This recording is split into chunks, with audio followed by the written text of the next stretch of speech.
Boa tarde, Brasil. Boa noite, Angola. Eu sou Elvia Cristina, sou historiadora e atualmente mestranda pela Universidade Estadual de Feira de Santana. Sou indumbe, filha não iniciada do Inso Tumbanci. E estamos iniciando mais uma conversa aqui no canal da Resistência. Nosso convidado de hoje é o historiador angolano Giga Candimba, a quem estendo em nome do Inso Tumbanci os nossos cumprimentos tradicionais e ancestrais. Gostaria de desejar boas-vindas a todos, todas e todes. Peço banda gira, licença para pedir a bênção ao Tata Catuvangeci e a todos os meus irmãos e irmãs de santo. Em nome do Ilabanto, eu gostaria de cumprimentar todas as comunidades tradicionais de povos de terreiro, especialmente a língua Lembamuxi do terreiro Tumbenci, em Salvador, Bahia. Né? Cumprimento também os nossos parceiros e apoiadores, o Afrotour, Turismo Cultural, a Guelé 10, Instituto da Mulher Negra, nas pessoas de Suelane Carneiro, Sueli Carneiro e Antônia Quintão. Guelé 10 completou esse ano 37 anos de fundação e de luta em defesa das mulheres e do povo negro, e hoje temos a honra de poder contar com essa parceria. Gostaria também de saudar a Universidade Federal de São Paulo, a Unifesp, e ao Instituto Cultural Aruanda, né, EAD Ubuntu, que também tem nos apoiado nessa luta pela valorização e preservação da identidade afro-brasileira, especialmente das tradições do povo banto. Gostaria também de cumprimentar todo mundo que está no chat nos acompanhando. E agora quero convidar a Makota Tembanculo, filha de Matamba, Eliane Almeida, né, que é jornalista, doutora em ciências pela USP, defensora dos direitos humanos, pesquisadora, ativista antirracista. Seja bem-vinda, minha irmã, sua bênção. Oh, minha mãe abençoe, minha querida. É sempre uma maravilha poder estar aqui partilhando desses conhecimentos tão incríveis que a TV Tumbanci traz para a gente, e essa conexão que a gente tem sempre com o continente mãe. Né? Hoje a gente vai falar com mais um intelectual vindo de África, de Angola, mas antes da gente convidar o nosso grande intelectual, queria chamar para a nossa gira de conversa nosso irmão, Kimonile Baobá. Saudações ancestrais, a Cunzumbi Macuyu. É uma honra poder estar de novo no canal da Resistência, agradecendo e já de início saudando e pedindo a benção a Tata Catuvangeci, a senhora Makota. Muito obrigado pela introdução. Saudações à minha irmã Elvia. Estou aqui do Rio de Janeiro, né? E faço aqui a honra de poder convidar também o nosso convidado de hoje, um irmão que vem trazendo e pautando de maneira muito assertiva sobre a espiritualidade dos povos Banto-Congo e toda a cosmogonia tão complexa e tão rica que se perpetua aqui no Brasil, né, e coexiste com as formas e as manifestações espirituais e ancestrais de Angola. Saúdo aí a presença do nosso irmão Giga Candimba. Saudações, meu irmão, uma ótima tarde, uma boa noite aí em Angola para todos que estão nos assistindo.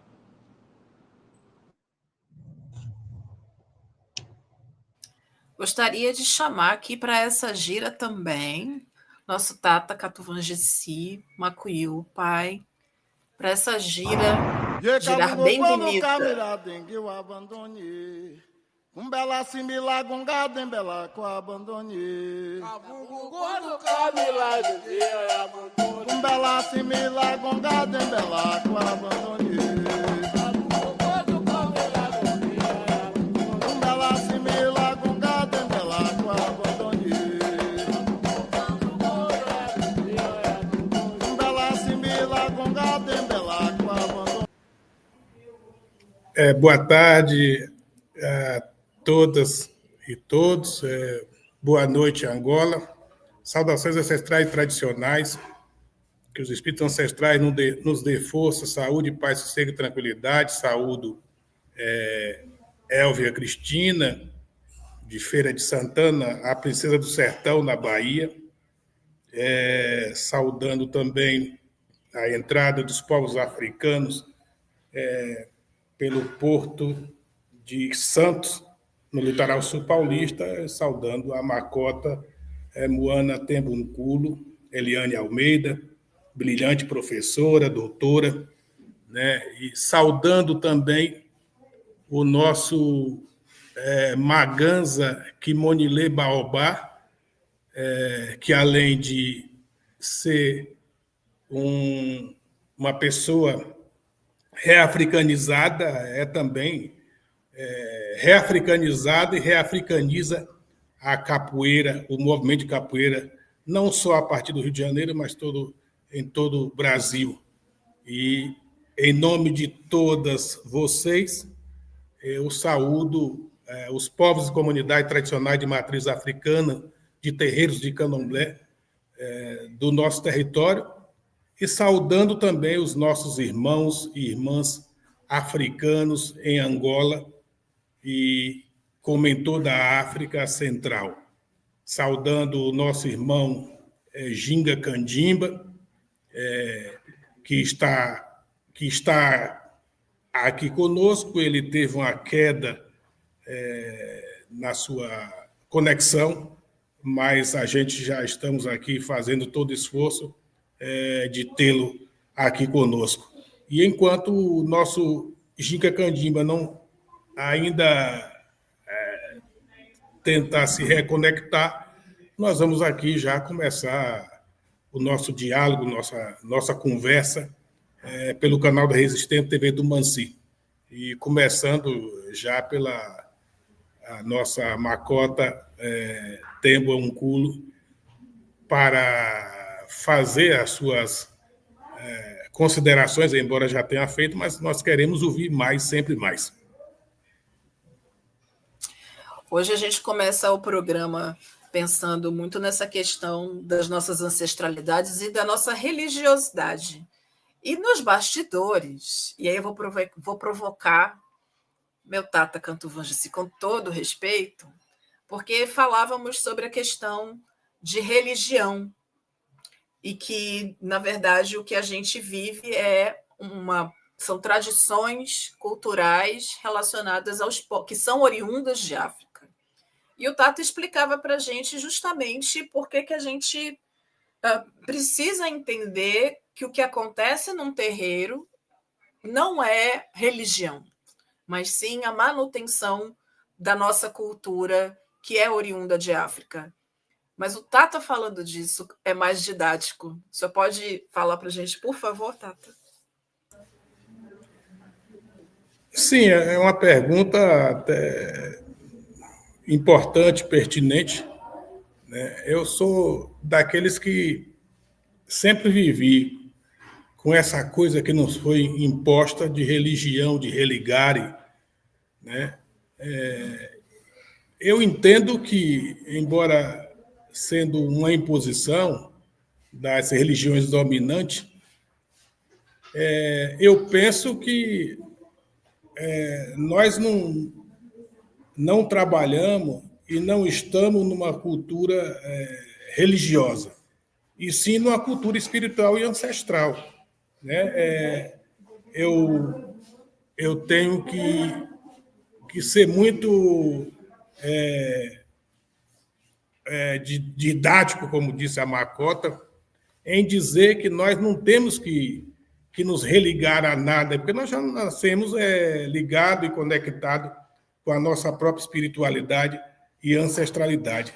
Portanto, essa coisa de religião, isso é uma imposição eurocentrista, né? Porque a religião que os africanos pratica e constrói é a sua própria espiritualidade. Então, no entanto, a gente fica muito com essa coisa que a dominação nos impôs.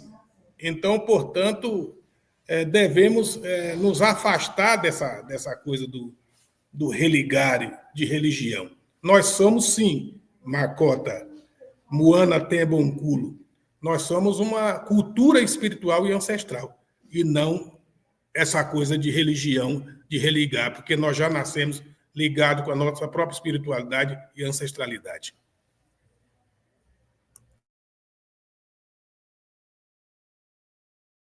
Fico sempre pensando sobre essa questão, porque quando a gente vai a Angola, eu tive a felicidade de conhecer Luanda, E o que eu vi lá foram justamente pessoas que tinham uma ligação religiosa com as religiões europeias, mas que tinham ainda dentro da sua prática a manutenção de coisas que eles faziam relacionadas com a cultura local. E aí é muito interessante pensar como é possível fazer as duas coisas. O senhor mesmo também falava há pouco que existem algumas manifestações dentro das comunidades angolanas de fazer cortes para dar para o ancestral, mesmo que essa família seja evangélica, protestante, e a gente precisa mesmo pensar sobre isso. Porque a gente tem um olhar crítico, muitas vezes, para certas transformações, né? Me lembro também como, para mim, foi uma surpresa chegar em comunidades quilombolas no Vale do Ribeira, aqui no estado de São Paulo, e perceber o quanto eles eram católicos. A mistura aparece, mas a religiosidade está nesse lugar ainda, né? Nesse lugar de construção a partir de um pensamento que não é o nosso pensamento tradicional. E isso é importante da gente pensar. Queria trazer para a conversa também Kimonilê, no sentido de pensar a capoeira enquanto um espaço sagrado também de manutenção dessa nossa conexão.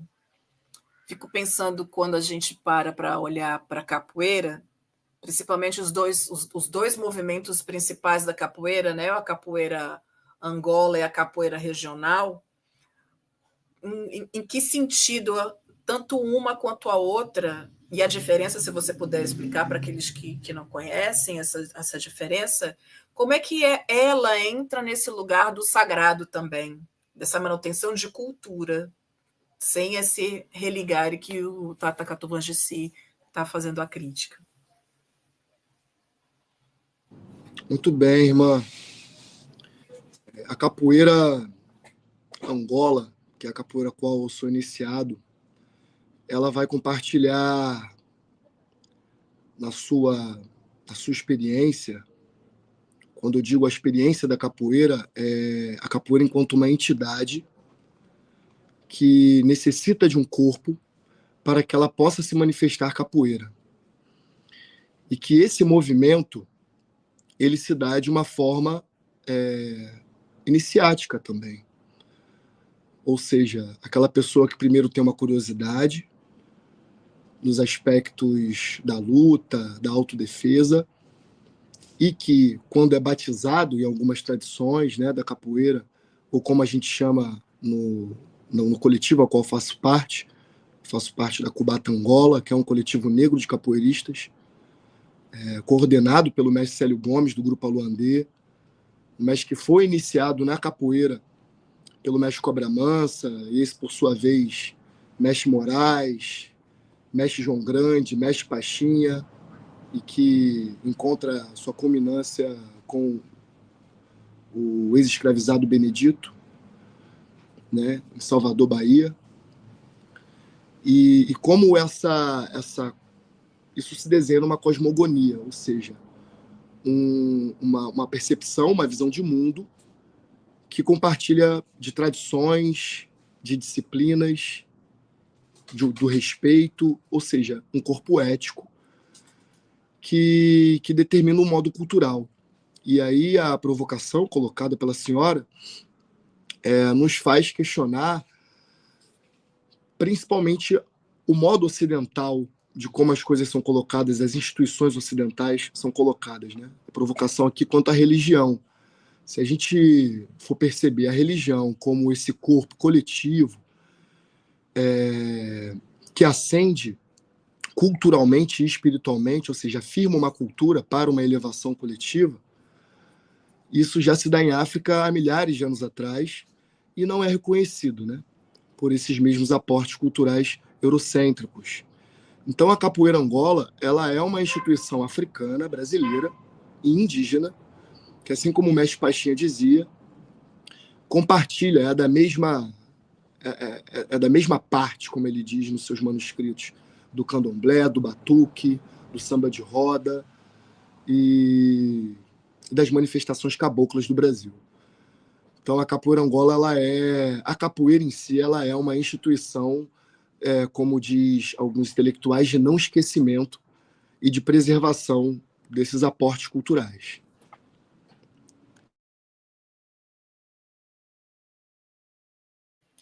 Fico pensando como é importante que a gente tenha essa real noção sempre dessas nossas conexões, de quanto é importante a manutenção, e que a gente também exija um lugar de cultura concreta. Também conversávamos há pouco sobre essa questão de dizerem sempre que as coisas que são produzidas por nós, negros, ela entra sempre na chave da cultura popular, quando, na verdade, somos cultura sistêmica, com sua estrutura própria, com seu valor próprio, e que, como não é entendida pelos valores eurocentrados, acabam entrando numa chave de desvalorização dentro do que é popular, e eu também não estou dizendo que a cultura popular não tenha valor, mas, na verdade, ela tem muito mais valor, talvez exatamente no mesmo nível da cultura erudita, né? Que é a tal da cultura eurocêntrica. E a gente tem aqui a sorte, então, de ter Ginga Candimba com a gente aqui, de novo. Que bom que você conseguiu voltar. É um prazer poder partilhar essa tarde no Brasil e essa noite em Angola com você. E a gente tem eu sou uma geminiana que fala a beça, muito fusqueira e que tem várias perguntas, mas a gente tem aqui um espaço para poder conversar bastante sobre as suas ações. Seja muito bem-vindo ao nosso espaço.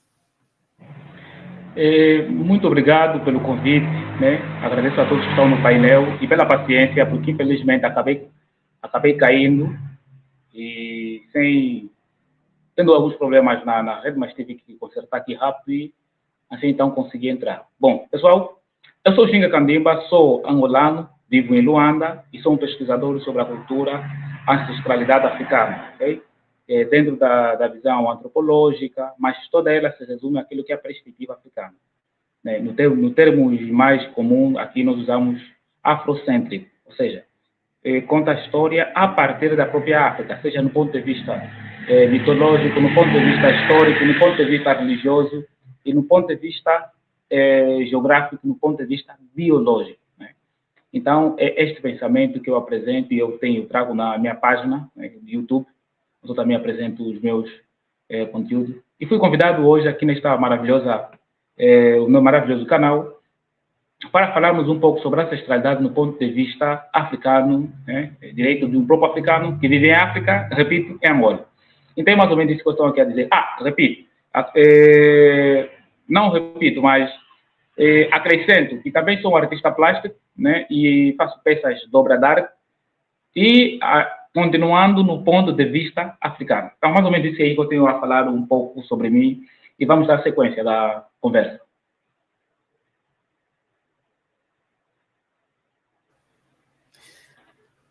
Fiquei curiosa, que eu vi alguns vídeos seus no Instagram, falando sobre a questão do cristianismo e das religiões e das manifestações culturais em Angola. Quando eu estive aí em Angola, também me chamou bastante atenção. Nós brasileiros, a princípio, a gente tem um olhar um pouco romantizado sobre a relação possível, existente, concreta, historicamente, da nossa união histórica, que não foi da melhor maneira, mas somos oriundos de Angola, isso eu não tenho a menor dúvida. Inclusive, a minha mãe diz que o avô dela era cambinda. Então, eu tenho certeza que sou angolana. E, para minha surpresa, eu vi muita gente protestante. E eu vi que no seu vídeo você fala muito sobre essas questões. Gostaria de ouvir você falar sobre isso, sobre essa questão da ancestralidade, porque o que a gente tem percebido é que nossa conversa começa pensando que a palavra religião em si não cabe para nós do candomblé. Mas como é que isso é visto aí em Luanda? Como é que se mantém a cultura ancestral junto com essa cultura eurocentrada? Ok. Bom, eu queria apenas dar aqui uma sugestão, talvez por causa do hábito que eu tenho de fazer lives, né? Dá para fazermos daquele formato em que todos os rostos aparecem, no sentido de podermos observar as reações de cada um e conversarmos nesse padrão só por enquanto? Isso, nesse formato aí. Ou seja, aí vamos ir dialogando, cada um percebe a reação um do outro e desde que respeitemos um pouco o tempo do outro, essa coisa toda, para mim seria também bom, né? É isso aí. E queria realçar também que, na verdade, é um diálogo que estaremos tendo. Ou seja, vamos conversar sobre. Não estarei aqui como um professor dando aula sobre o cristianismo, okay? Porque isso é uma informação que todo mundo pode ter acesso se dar algumas pesquisadas. Ou seja, já estão registradas nos livros e muitos conteúdos dos próprios estudiosos dentro da teologia, né? Então, repetir aqui um conteúdo que o sistema já sistematizou, se calhar não é bem isso que nós gostaríamos. Queremos ouvir outras coisas fora daquilo que está registrado na academia, né? Aquilo que seria, por exemplo, as informações orais, porque nós seres humanos somos mais orais do que escritos, né? De manhã, quando pedimos, por exemplo, o almoço, ninguém escreve. Ou se escrever pela via da internet, mas é pela via oral, né? Então é isso. Bom, aqui em Angola, África, quando eu falo, por exemplo, sobre o cristianismo dentro dessa perspectiva, eu apresento ela como aquilo que a própria história mostra, né? Para já temos que entender primeiro o que é isso, né? O dito cristianismo. Bom, não há uma definição concreta, aparentemente há uma definição concreta, mas na verdade não há uma definição concreta do que é especificamente o cristianismo. Por quê? Porque cada cristianismo ou subcristianismo que se propagaram em muitas regiões aqui em África e por aí no mundo fora, há uma certa definição do cristianismo e do cristão um pouco diferente, né? Embora, numa visão geral, vão dizer que o cristianismo quer dizer o ato de seguir Cristo, né? Mas, em palavras miúdas, eu diria que o cristianismo são correntes ideológicas de Cristo. E o ismo, ele apresenta essa percepção. Quando temos o verbo ismo, não é para apresentar uma corrente ideológica. Por exemplo, budismo, corrente ideológica de Buda, né? Nós falamos, por exemplo... Bom, já pegaram mais ou menos a noção. No entanto, quando falamos cristianismo, correntes ideológicas de Cristo. Ok, mas agora, quem foi Cristo? Né? Quem foi Cristo para depois se constituir a chamada religião cristã? Bom, há muita controvérsia também, de forma resumida, muita controvérsia a respeito de Jesus Cristo, até mesmo pelos ditos cristãos que estão dentro do cristianismo, que estão dentro da corrente ideológica de Cristo. Há uma disparidade entre eles em definir especificamente quem foi. Uns dizem que nasceu de uma virgem, outros dizem que ele é o próprio Deus encarnado, outros dizem que ele é o Espírito Santo. Um grupo diz que isso foi constituído depois do Concílio de Nicéia, a ideia da Trindade. Outro grupo, que não foram no processo de canonização, tinha uma outra percepção de Jesus Cristo, como os agnósticos, por exemplo. Os agnósticos, estamos a falar do primeiro e segundo século, como dizem os livros, ok? Do primeiro e segundo século, esses homens que mais tarde depois foram perseguidos pelos os chamados os pais da igreja, né, que tinham o poder total dentro do cruzamento romano. Perseguiram todos esses que também tinham uma ideia diferente dessa entidade chamada Cristo. Aí temos vários papiros, por exemplo, umas encontradas no Mar Morto, que é um dos papiros que fala um pouco sobre alguns dizeres de Jesus Cristo que não estão contidos no livro canonizado, né, que é esse livro de 66 livros, e que é tida, por exemplo, principalmente pelos evangélicos. Então, eles não têm uma definição concreta de quem de facto é Cristo. Aí, se nós falarmos de quem de facto é Cristo, temos que perguntar para cada cristianismo, né? O cristianismo primitivo, o que é que eles pensavam? Diferente. O cristianismo atual, diferente. E até outros cristianismos da mesma época também pensam diferente. Então, até eles não sabem de facto quem foi, mesmo com o livro. Aí vem as interpretações, né? As interpretações, exegese, hermenêutica, e depois vem o discurso de que o Espírito Santo é quem tem que te revelar para você entender a palavra de Jesus Cristo. Bom, são todos elementos construídos para constituir, né, a lógica desta religião que segue Cristo. Então temos o cristianismo. Bom, essa mesma religião, com uma história muitas vezes duvidosa, e não é somente eu que falo, até os próprios homens dentro da academia que estão a fazer um estudo, né, fazer estudo da historicidade de Jesus Cristo, vão abordar isso, por exemplo, vão apresentar essas questões. Essa mesma religião, que depois veio aqui em África, saindo da Ásia e Europa, e o que chegou aqui, por exemplo, nessa região de Angola, estou a voltar na pergunta que me foi feita a respeito do cristianismo, aonde eu vivo, ok? Bom, essa mesma religião chegou aqui, não é? E, como diz a história, com os portugueses, quando eu me refiro aqui a Angola. No Congo, idem, não é? Pela via dos ditos mensageiros de Deus, com seu livro, e vieram nos pregar aqui. No entanto, a África foi dividida nesse processo em dois, né? O islamismo, o Sul da África e o Norte da África. Eu, por exemplo, estou no Sul da África, próximo ao centro-africano. Está Angola, depois está o Congo, que está no centro literal. Não é? E, no entanto, o cristianismo chegou aqui ao cristianismo ocidental, sem tocar um pouco no cristianismo da Etiópia, porque para se chamarem cristãos, e esse termo cristianismo vem do grego, que vem de Christos, significa dizer que houve um contato entre os etíopes cristãos e a Ásia e a Europa, para terem um nome que deriva do grego. Quer dizer que em algum momento da história, até os etíopes tiveram contato com os gregos. Por isso é que se denomina num nome, num título grego-romano, porque Cristo, esse termo não vem do hebraico. Então, o cristianismo que vou aqui é este, né? O cristianismo grego-romano, canonizada pela Igreja Católica, elaborada.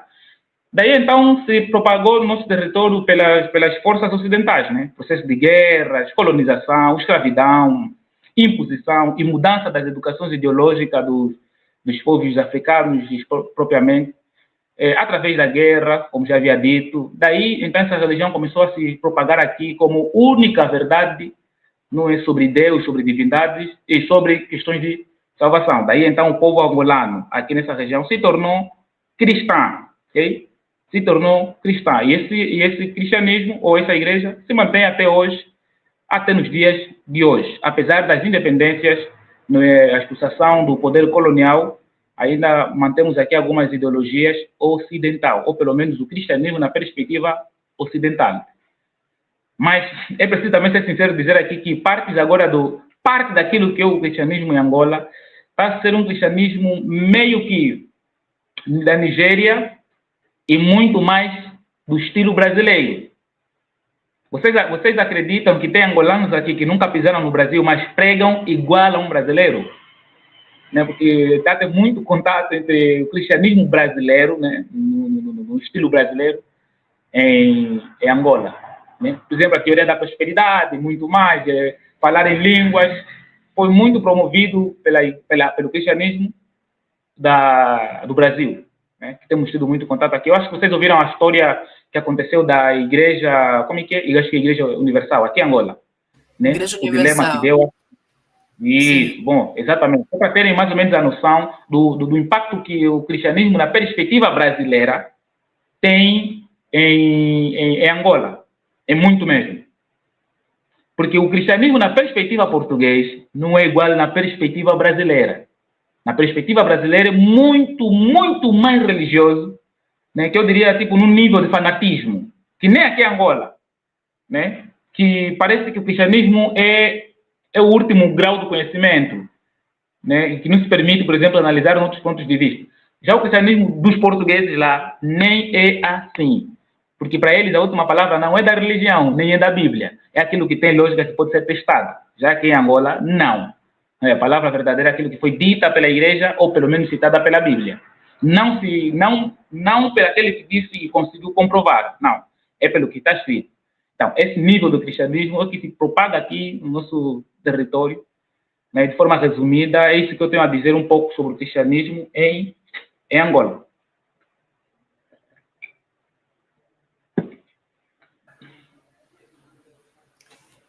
Fico pensando, a gente vai estar numa gira, gente, então conversemos todos. Fico pensando, tô convidando todo mundo para conversa. Tem alguma coisa para perguntar? Quero tomar licença para fazer uma intervenção, então. É isso. Acho que o irmão Ginga, o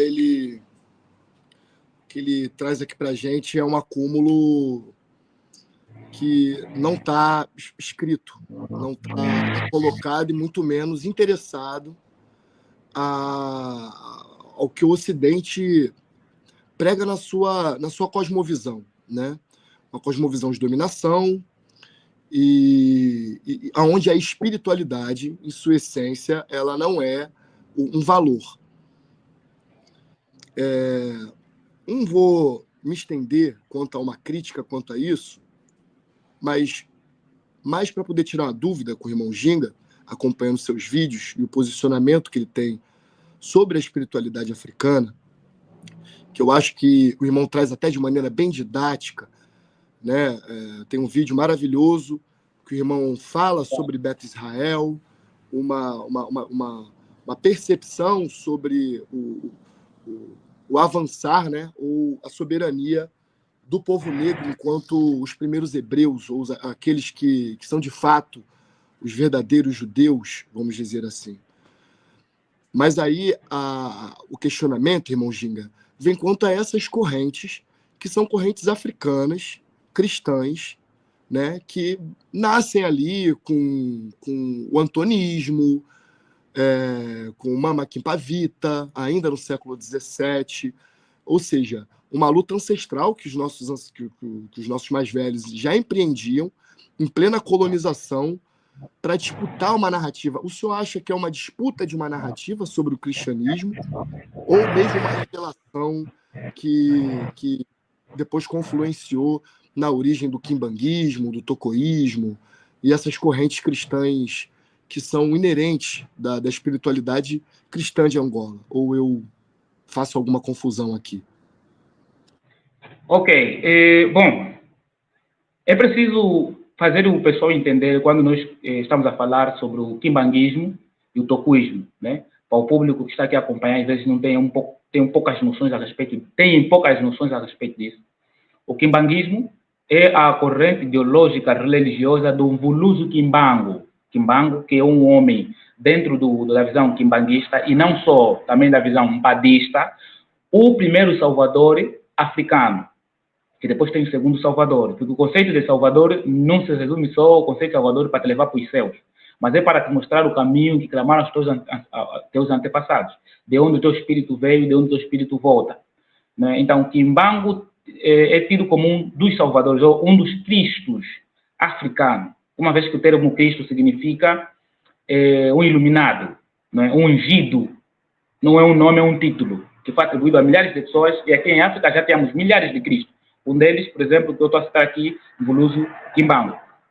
Okay? No entanto, a história do Mvuluzu Kimbangu é muito controversa, mas os mais antigos dizem que, na verdade, não tem nada a ver com o cristianismo. Por isso é que ele até foi morto pelos católicos, e que quem aparecia para ele de forma espiritual, segundo o relato histórico da religião padista, né? Mvuluzu Kimbangu, quem aparece a ele é Wamba Wampungu Tulendo, que nas nossas línguas quer dizer Deus Todo-Poderoso, okay? Ou seja, o Senhor Todo-Poderoso, ou aquele que é o Todo-Poderoso, ou a força superior. Então chamamos de Nzambi Ampungu Tulendo, ok?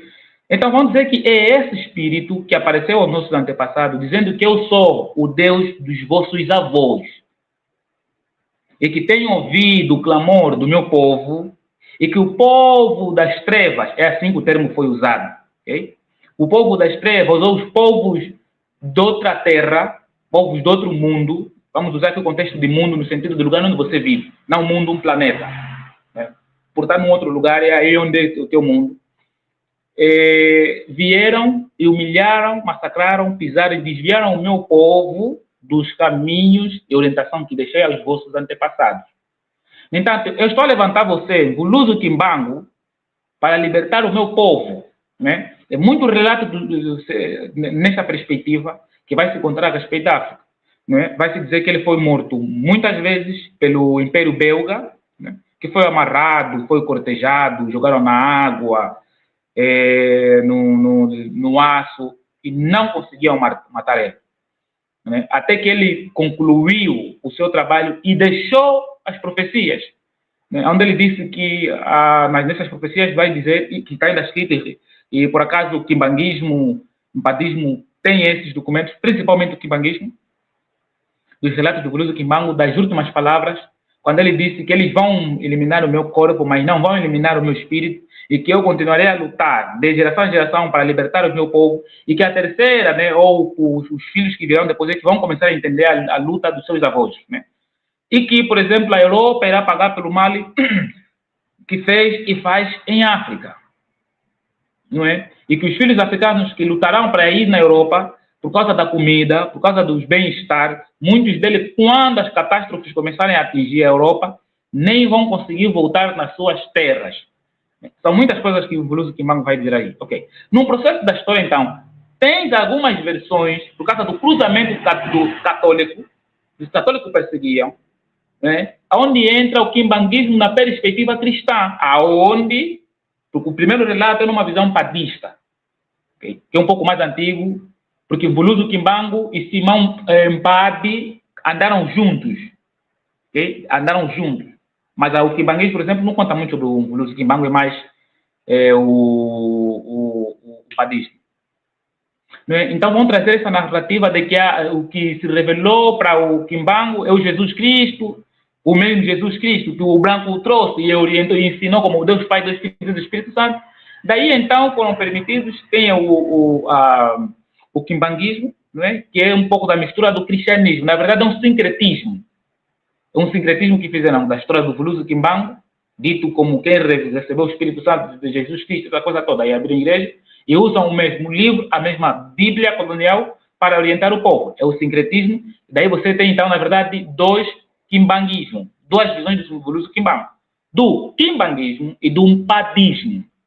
Que o umpadismo diz que não é sobre o cristianismo, e quando ele diz que lê as escrituras, não é para usarmos ela como nosso guia para nos orientarmos enquanto africanos, mas era ler no sentido de conhecer o que lá está escrito para apanhar o ladrão que nos roubou com a ferramenta que ele usou para nos roubar, que é a Bíblia. É a prova de que ele veio nos dominar com esse livro, porque esse livro está aqui, e o povo que está aqui nesse território África vive em volta desse livro que quem trouxe? O europeu. Então, é nessa perspectiva que ele apresenta como prova de que fomos dominados, enganados pela via desse livro, e o ladrão é quem? É quem trouxe. É nessa perspectiva. Quanto ao toquismo, é quase a mesma coisa não é a mesma coisa, na verdade. O toquismo já está um pouco associado mesmo à ideia do cristão. Que numa reunião, ambos oraram, essa coisa toda, e depois o Espírito Santo se manifestou nele, né, e daí então começou a sua trajetória, e há muitos relatos que também foi morto, foi ferido, é um Cristo africano, essa coisa toda, e daí então abriram o toquismo, que depois mais tarde, que no princípio tinha um pouco dos nomes, a Igreja do Nosso Senhor Jesus Cristo no mundo, né? Uns eram contra porque parecia que está a se associar ao catolicismo ou ao cristianismo ocidental para ser aceite numa sociedade em que o cristianismo ocidental é que mandava, porque o ocidente é que mandava aqui, logo a religião cristã é que mandava. Então, para seres aceite, de forma a institucionalizar uma religião, se não tiver um cruzamento com o cristianismo ocidental, não era permitido. Não era permitido. Até que as religiões ou o sistema espiritual dos angolanos foi combatido, ou dos africanos foi combatido pela própria igreja. Okay? E nós temos, por exemplo, aqui os mais velhos chamam Quilongo. Quilongo é um lugar onde é uma escola de iniciação, onde conversam sobre ancestralidade, cultura, a moral, norma, ciência e muito mais. Essas reuniões eram combatidas. Por quê? Porque não se submetiam aos padrões cristãos ou os padrões ocidentais impostos aqui. Entanto, para ser aceite, tinha que fazer um cruzamento. É daí que eu, no meu ponto de vista, vejo que, na verdade, era só para ser aceito na sociedade que o cristianismo andava. Só que, se calhar, os que estão lá hoje não conseguem dizer que, não, a luta que eles começaram com ele não é a favor do cristianismo, é pelo povo. Mas já não conseguem, porque muitas gerações continuaram a ensinar que eles foram enviados por Jesus Cristo. Então, se calhar, decidiram manter esse progresso, essa sequência. Mas não conseguem mais dizer ao povo que não é bem assim. Lá, no princípio, a coisa era diferente, né? Porque a coisa agora está institucionalizada e raramente é reconhecido as escolas africanas, essa coisa toda, aqui, por exemplo, no nosso território, Angola. Então, isso é mais ou menos para explicar aqui a respeito da pergunta sobre o quimbanguismo como um sistema cristão e toquismo como um sistema cristão. Então, mais ou menos isso aí. Ancestralidade, Afroconsciência, TV Tubanci, o canal da resistência. Essa é a TV Tubanci, o canal da resistência.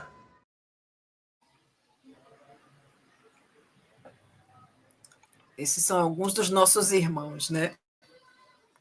Que estão apoiando toda a estrutura da TV Tubanci. Ginga, muito obrigada pelas contribuições. Acho que a gente está aprendendo muito com você agora nessa tarde, nessa noite aí em Angola. Eu também sou historiadora e aí eu gostaria de fazer uma pergunta com base na sua fala, né?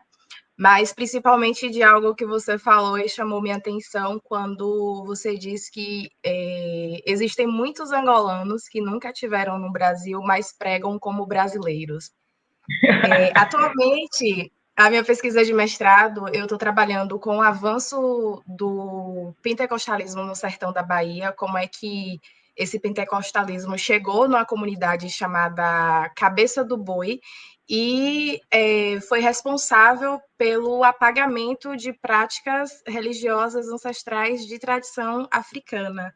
Né? E aí, quando eu vou olhar as minhas fontes, por exemplo, eu já observo que, desde a primeira metade do século XX, a Assembleia de Deus, especificamente, que é a denominação pentecostal que eu pesquiso, eles já tinham um projeto de expansão mundial, inclusive no continente africano, né? E quando eles organizam as missões para os países de África, essas missões elas acontecem a partir de uma ideia de salvação e condenação das tradições africanas, né? Tidas como crendices, como feitiçaria. E é esse discurso de demonização das tradições africanas que fazem com que muitos se convertam, inclusive aqui no Brasil. Né? E a ideia que eles tinham era, de fato, construir um pentecostalismo à moda brasileira, não só no continente africano, mas em países também da Europa e de Ásia. E aí, nesse sentido, a pergunta que eu faço é como é que você avalia, talvez eu não fale nem de avanço do protestantismo, mas qual foi a influência do pentecostalismo, especificamente falando, na região de Luanda, né? Como é que você observa isso? E se teve alguma influência em relação às tradições ancestrais e espirituais? Eu gostaria que você pudesse falar um pouquinho mais sobre isso. Ok, bom, a pergunta foi um pouco longa e tem coisas que eu me perdi um pouco, mas vou ficar com as últimas palavras, né, as últimas frases. Bom, sim, o pentecostalismo, tanto quanto o catolicismo, elas contribuíram muito na perca da memória ancestral africana. Okay? E todos esses sistemas, sim, têm um projeto de expansão. Todo plano, toda a ideia de expansão de um território ocidental para funcionar, primeiro é aplicado em África. Todo. Ok? Porque visa dar poder expandir um território. Todos os países, seja asiáticos, os países da Ásia, os países nas Américas, para constituírem bem as suas ideologias, essa ideologia ser mantida fervorosamente, é preciso primeiro ser espalhada em África. Porque lá as pessoas estão um pouco mais abertas, tá vendo? São um pouco mais racionais, se permitem um pouco mais analisar além do crer. Mas como em África já tem a síndrome da crença, por causa do trauma da colonização, trauma da guerra, então tem mais facilidade em se abrir e acreditar numa ideologia desde que esteja lá escrito a palavra do Senhor. Está vendo? Se vier uma nova denominação a partir dos Estados Unidos, com doutrinas completamente diferentes, que eles criaram, não sei de que forma, mas desde que tiver lá um conceito ou uma escrita, é a palavra do Senhor. E como os africanos já estão associados durante séculos e séculos com a ideia de que Senhor, Senhor, Deus, Deus, Deus, Senhor, Senhor, mandou e enviou, tem mais facilidade de acreditar.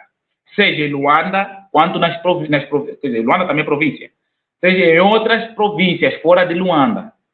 Então, ambos sim tiveram muito impacto na perda da memória cultural, porque são essas denominações que nos seus púlpitos pregavam, por exemplo, contra a própria família. Estás a ver? Por exemplo, é a tua família que está a te feitiçar, é a tua família que está a te impedir de ter marido, é a tua família que está a te impedir de trabalhar, é na tua família que está a te perseguir, os demônios da vida da tua família, maldição familiar, pisa, maldição familiar, vem para te libertar dos teus avós e vários outros relatos associados à família do próprio indivíduo que está lá naquele lugar.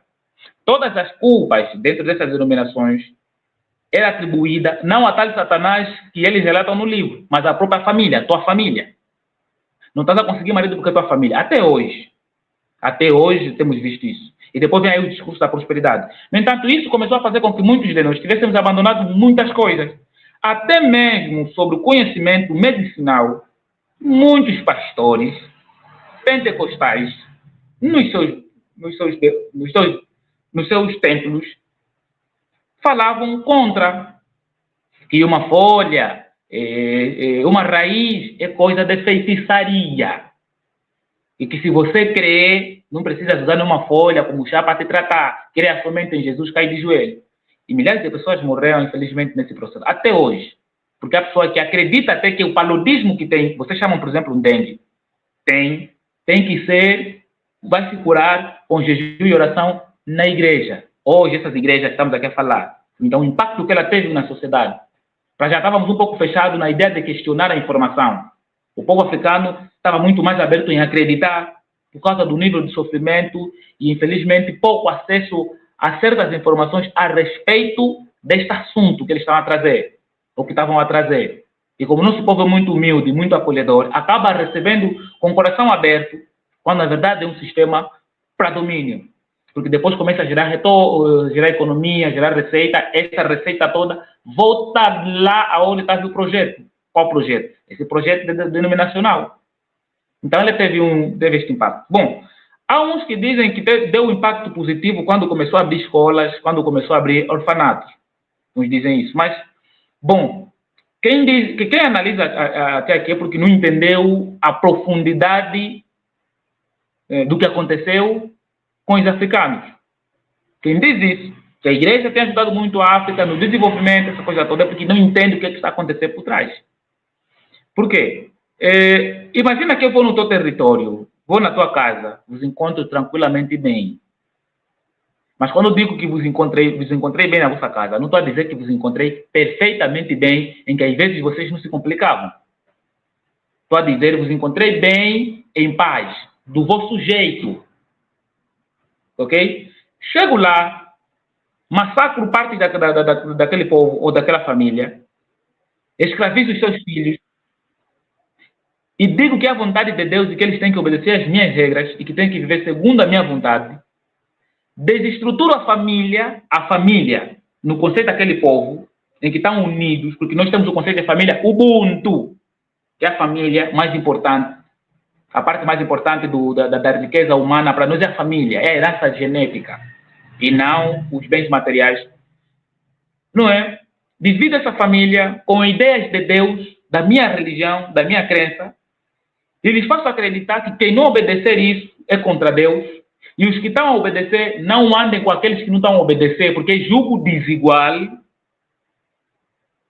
Aí automaticamente separei essa família. E depois, quais serão as consequências que vão surgir no meio de um povo que passou por tudo isso? Vamos lá ser um pouco racionais. Para quem afirma que não tem dado ao orfanato, tem tirado pessoas das drogas, tem tirado pessoas da prostituição. Um povo que sofreu tudo isso, quais serão as consequências do seu futuro? Vamos lá. Imagina uma família toda totalmente desorientada, com fome, negligenciada, rejeitada, negadas o direito de terem propriedade da sua própria casa, negadas o direito de terem posse do seu próprio patrimônio, no mínimo vão arranjar muitas outras formas. O que é que vai gerar? Prostituição, porque nem todas as mulheres africanas não se prostituem por gosto, do tipo que eu quero me prostituir porque eu gosto de que me envolver com muitos homens. Não. Ok? Os filhos da África não roubam, porque temos muitas cadeias aqui. Não, porque ele tem prazer em roubar, gosta de roubar, roubar lhe faz se sentir bem. Não. Ok? Muitas crianças vão nos orfanatos.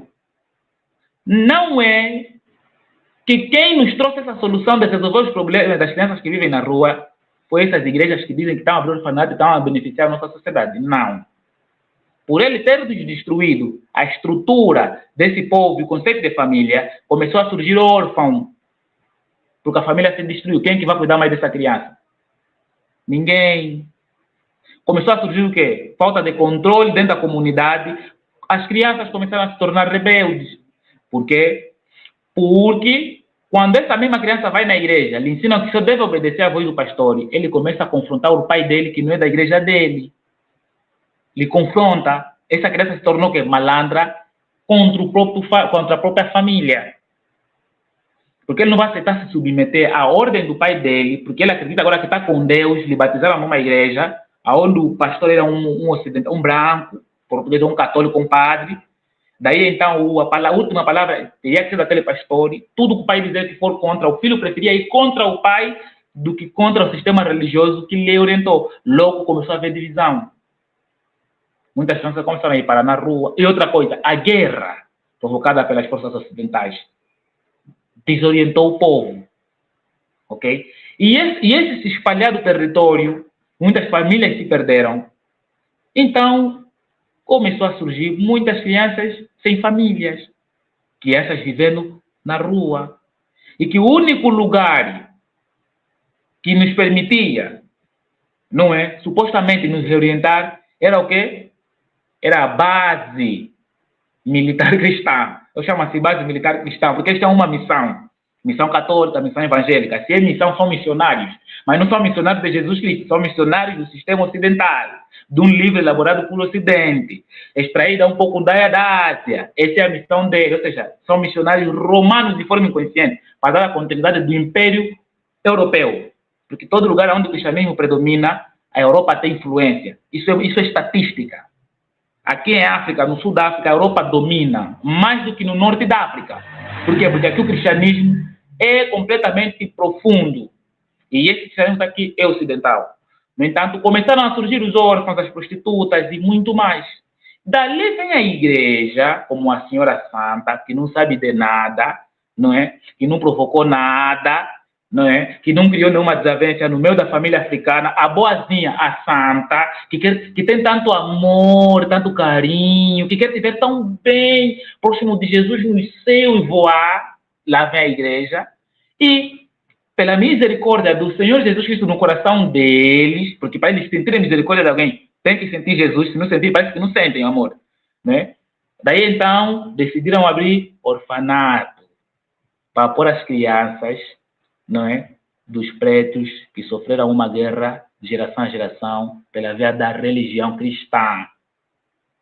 Então nos deram lá um pouco de orfanato. Entende, né? E esse orfanato que nos deram é isso que está lhes fazendo dizer que estão nos ajudar a evoluir. Não sei se está a entender. Um orfanato que nós aqui em África não precisamos. Não precisamos de orfanato. Precisamos de constituir a família africana novamente. Porque na visão africana, fora do cristianismo, da religião, igreja, que aparentemente é ela que ensina a moralidade, na nossa tradição, não existe órfão. Porque pai do outro é teu pai, vizinho, família. Ninguém te deixa sozinho. Na nossa tradição, você vai ver uma criança dormir na rua, uma criança, um menino pequenininho, dormir na rua. Nem que o senhor não te conhece, não te permite dormir aí. É capaz dele te levar e dizer, calma, menino, vou te cuidar. Se teu pai está abandonado, eu vou te cuidar. Ele orienta até um dia a ser homem e viva a sua vida. Porque o mais importante para nós era o mundo. O mundo quer dizer o cabeça. A cabeça é a pessoa. Isso tinha dentro da nossa tradição. Logo, a tal dita orfanato que a igreja está a construir aqui, tipo, não é solução para nada. Na verdade, é fruto de uma consequência que eles nem estão conseguindo resolver, que era o orfanato. E essas crianças dentro do orfanato, como é que estão a ser educados, treinados? Como? Para que mentalidade? Para servir quem? Porque toda criança é um projeto do pai e da mãe. É um projeto da comunidade, é um projeto da sociedade. Porque tudo que ele vai refletir é os dados que ele herdou, não é, para se constituir e se sentir identificado dentro da região em que ele está. Essas crianças dentro do orfanato estão a ser educadas em qual visão? Para dizer que não, é uma honra, a igreja aqui tem ajudado. Depois também vão vir dizer, olha, pelo menos então a igreja tem ajudado a abrir escolas, não é, aqui em África. Ok, tá bom. Que tipo de escola nós estamos a falar? Entende, né? Porque escola não quer dizer só o ato de você ir se inscrever numa instituição, pagar propina, ter o nome lá no sistema e depois fazer provas e tudo mais. Aí então é escola. Quem disse que nós não falávamos sobre geografia? Para você conhecer uma região, o outro lado do rio, como passar um rio. Para você conhecer como é que a X quilômetros está uma tribo. Não é conhecimento geográfico. Entende, né? E esse conhecimento era passado aonde? Na escola de iniciação. É FICO, é Quenge. Tá a ver? Ele ensinava isso. Não, vamos ensinar sobre agricultura na escola. Mas nós ensinávamos isso da agricultura na escola. Ninguém, nenhuma criança saía da escola de iniciação sem saber como plantar terra, vai comer como. Entende, né? Se nossos avós lavravam, faziam lavra antes do colono, dominavam a agricultura antes do colono. Então, como é que ele domina a agricultura se não tem escola que ele ensina? Entende? De repente nasceu, adivinhou que cultivar assim. No mínimo, se ele sabe cultivar, o povo sabe cultivar, é porque tem um lugar onde ensinam a fazer isso. Logo, nós temos escola. Então, não vem aqui com uma história de que, olha, pelo menos ajudou na escola, porque essa escola não é nossa.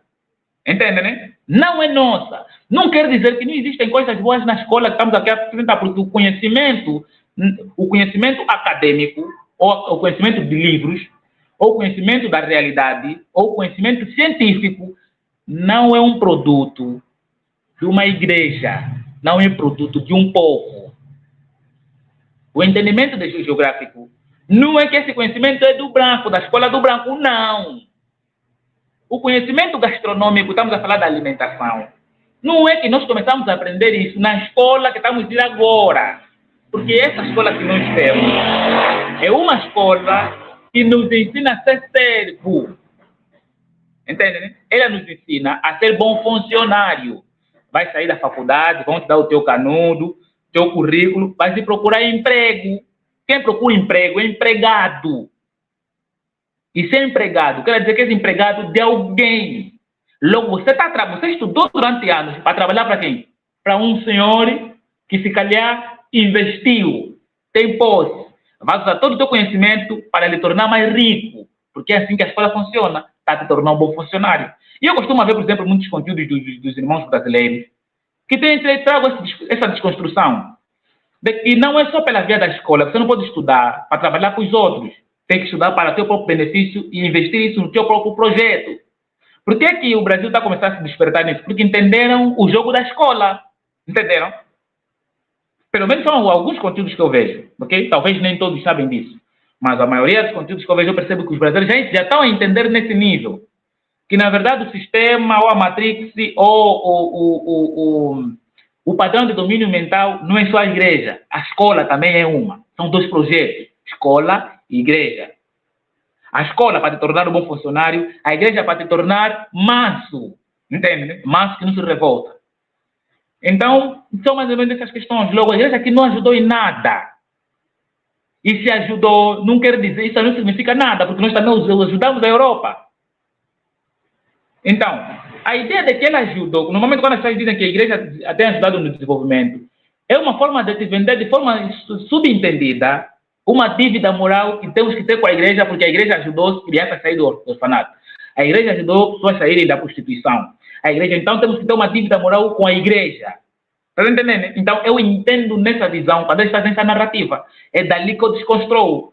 Não vamos pegar algo que surgiu por conta desse mesmo sistema e ela procurar resolver, dizer que é graças a ela. Porque nós atrasamos 500 anos. E um orfanato acham que é um desenvolvimento para nós. É ciência que o africano precisa. Não somente receber ciência, mas como ser permitido fazer ciência. Nós, aqui em África, não somos motivados a fazer ciência, porque a ciência se faz. Existem vários ramos da visão científica. Existe aquilo que cientificamente falando, que é uma pesquisa que vais fazer sobre como é feito um vidro e vais criar uma fórmula, depois põe areia, o grau tem que ser assim, e vão escrever.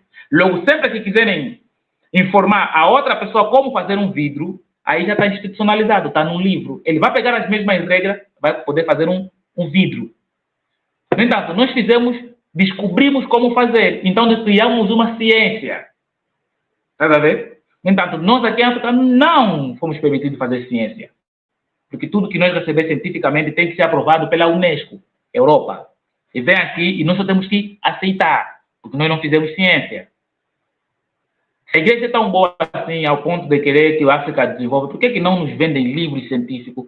Só vendem livros proféticos, livro do céu, livro disso. Se ela retém a maior população, a igreja que retém a maior população de Angola, da África, do mundo. E ela é onde as pessoas dão mais credibilidade. Se eles ouvirem nos púlpitos homens a lhes falarem sobre a importância de fazer estudo científico, manos, o povo vai sair daí, vai começar a fazer ciência. Porque vai associar que aquela é a palavra de Deus. Porque você que não está a falar isso na igreja, está a falar fora da igreja, tua palavra não é palavra de Deus, tem que sair do púlpito, da boca do pastor. E esses não fazem isso. Por quê? Porque eles precisam manter o sistema para autoalimentação. Entende, né? As doações que recebemos não é comparado à quantidade de produto que sai daqui e vai para fora. Estás a ver? Os orfanatos, nós não precisamos, repito. O que nós precisamos é a autonomia do nosso próprio território, ao ponto de sermos nós mesmos a gerenciar os nossos bens, seja no ponto de vista material, seja no ponto de vista espiritual. Espiritual, estamos a falar no ponto de vista religioso africano. Nós é que temos que gerir ela. Porque a ideia de Deus, quem está a gerir é o Ocidente. Ele que está a gerir a ideia de Deus. Por exemplo, vais para a escola de teologia, quem é que vai dar aula? Quem é que vai te carimbar para confirmar que de facto você fez a faculdade ou a formação de teologia? O sistema ocidental. Estás a ver? Então, eles retêm a ideia de Deus. Até o produto Deus, eles têm um domínio sobre. Porque o Deus das religiões é um Deus institucionalizado por eles. Porque está escrito no livro deles. Fora daquele livro, você não consegue falar dele. Logo, você faz parte de um sistema, estás a ver? Em que construíram um Deus dentro de um livro. Por isso é que todo crente, quando tiver que falar de Deus, tem que citar o livro. Porque é lá onde ele aprendeu. Tipo, o mestre do cristão é o livro. Tá a ver? O livro é que lhe orienta o que deve e não fazer. Porque ele sozinho não consegue se orientar. Ele sozinho não consegue se perceber quando ele está a fazer coisa certa, quando ele está a fazer coisa errada. Tem que ler num livro. Tá a ver? Tem que ler num livro. Isso quer dizer o quê? Que ele não consegue atingir o nível de maturidade pela experiência própria e a sabedoria e entendimento. Ele precisa de um livro para lhe orientar para ser boa pessoa. Né? Há um amigo até que usa uma frase, ele diz assim: a religião ou o cristianismo, ele aprende os monstros. Ele aprende os monstros lá. Porque são pessoas, a frase do meu amigo, okay? Entende a frase? Porque é como se tivessem a aprender monstros que não conseguem ser boas pessoas sem a instituição ou sem o livro. E tanto é que é verdade essa frase. Eu estive num debate aqui em Angola, num podcast, onde eu debati com um rapaz e ele disse a seguinte frase: eu só amo minha mulher, eu só faço bem, não mato ninguém, porque o Deus da Bíblia me diz para não matar. Entende, né? Um jovem intelectual que lê livros, se apresenta bem, expressa bem o português, Mas a ideia dele é essa. Só não mato, não roubo, porque o Deus da Bíblia lhe orientou para não matar. Isso é consequência dos traumas de guerra da África. Essas são as consequências. Porque todo mundo aqui sabe que o ato de entender as coisas boas e as coisas más, você aprende em casa, na tua família, com teu pai, com tua mãe ou com algum parente. E que naturalmente, instintivamente, você sabe que matar é errado. Porque de onde você cresceu, não cresceste no mar, não cresceste no ar, cresceste com pessoas. Nesse processo de crescimento, você começou a entender que fazer isso é errado. Não precisavas de um livro para te dizer que isso é errado. Isso aprende-se com a família. Aprende-se com a comunidade. Mas essa geração tem que ler num livro para perceber que não. Tem que te ajudar. Não por questão racional e emocional e como ser humano que é, olhar para ti, perceber que está precisando de ajuda, te ajudar sem relatar a bandeira religiosa. Ou sem dizer que é o meu Deus que me fez te ajudar. Então, é daí que esse meu amigo usa essa frase. A religião ou o cristianismo, ele aprende os monstros. Que se forem soltos, podem fazer coisas piores, porque a única coisa que lhes segura é o cristianismo, a ideia de Deus que está no céu e que poderá lhes lançar no inferno se não forem boas pessoas. Então é basicamente isso, Mania, desculpa alongar muito a respeito dessa pergunta, tinha mesmo que alongar para entendermos um pouco a ideia e as influências do cristianismo aqui. Agora, num ponto de vista mais superficial, sem ir muito profundamente, vamos dizer que o cristianismo tem ajudado as questões da droga, as questões da delinquência, tem ajudado algumas crianças a irem na escola, ajuda às vezes com alguns sacos de arroz, algumas famílias, ajuda às vezes a dar algum emprego em alguns jovens. Bom, de forma, dentro dessa bolha, é essa ajuda que o cristianismo tem dado aqui em África, que no fundo, nem é ajuda. Então é isso. Eu queria só... Uma coisa que tem acontecido agora no Brasil, a gente recebeu, tem pouco tempo, há poucos dias, na verdade, saiu o Censo Religioso do Brasil. E a informação é interessante. O número de católicos no Brasil diminuiu. O número de praticantes de religião de matriz africana aumentou. E o número de evangélicos se manteve. Então, a gente teve um aumento do número de pessoas mais voltadas. Para mim, o que eu consegui ler foi isso. Não foi nem o mais importante na minha avaliação sobre esses dados, foi que a religião de matriz africana tem sido um lugar mais buscado, mais um retorno para as nossas matrizes. E isso eu acho que tem muito a ver com o papel dos movimentos negros no Brasil, nesse sentido dessa busca. E aí, gente, se vocês discordarem de mim, por favor. Mas numa busca dessa nossa africanidade, a gente tem buscado esse retorno à África, a gente tem tentado entender melhor quem somos nós nesse processo. Mas como que é o olhar de vocês sobre esse nosso movimento, se é que vocês têm essa...